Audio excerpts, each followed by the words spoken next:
Hey, what's going on guys? Welcome back to another video.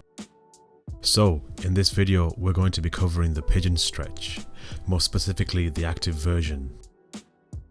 It's one that I personally feel is a great hip and piriformis exercise for those of us that suffer from really tight hips. Now this is because the active variation of the pigeon not only allows us to stretch muscles around the hip, but also to increase the mobility of the hip and strengthen the hip joint itself over time. Bear in mind that when we are performing the active pigeon, we want to perform each repetition to our fullest capacity, meaning that we're going to consciously try to relax the piriformis as we're performing each rep. This should allow us to gradually sink deeper into the stretch. Now this is all subjective to the flexibility of your hips, so if you find your range of motion is very limited when performing the exercises, then that's perfectly fine. Stick with it, stay consistent, and you should start to make decent gains over a couple of months. Right, enough with the intro, let's get started. Before we get into position, I would recommend you use a yoga mat or something you feel comfortable resting the side of your foot and front knee on. For the purpose of this video, I used a gym mat.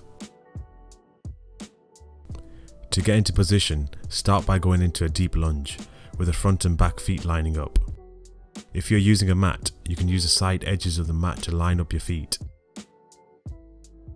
Straighten the back leg as much as possible and press your weight through the toes of your back foot. For the front leg, maintain a 90 degrees bend at the knee. You don't want to allow the front foot to slide back near to your groin. That will reduce the engagement of the piriformis. So if needed, use a bolster or yoga block to elevate the front knee to help maintain the 90 degrees angle. Place one hand in front of the front knee and the other hand to the side of the front foot. This way you have a stable base to perform the exercise, and the arms aren't coming in the way when driving the front knee up and down. Next, you're going to externally rotate the front hip to allow you to push the knee closer to the ground. Pause for a second at the bottom and bring it back up to the starting position. Keep the ankle locked throughout the entire movement. Pay attention to the line of your hips. You want to keep the hips square and in line with the back foot. If you feel like your back leg is straying on the inside, this probably means you have some tightness in the hips. Don't worry too much about this, it will improve the more you stay consistent with the active pigeon. For now, when you drive the front knee down to the ground, stop just before the point where your back leg begins to stray inwards. To get the maximum benefit of this exercise, you want to perform 3 to 5 sets of 10 to 15 reps on each leg, with an emphasis on pausing for 10 to 15 seconds on the final rep of each set at the bottom position of the active pigeon. As a slight variation, you can go straight into a deep isometric stretch for 1 to 5 minutes after performing each set.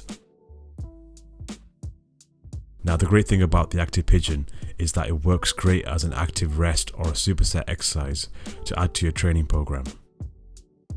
Also, it can be used effectively as a warm-up exercise for loosening up the hips before squatting or deadlifting.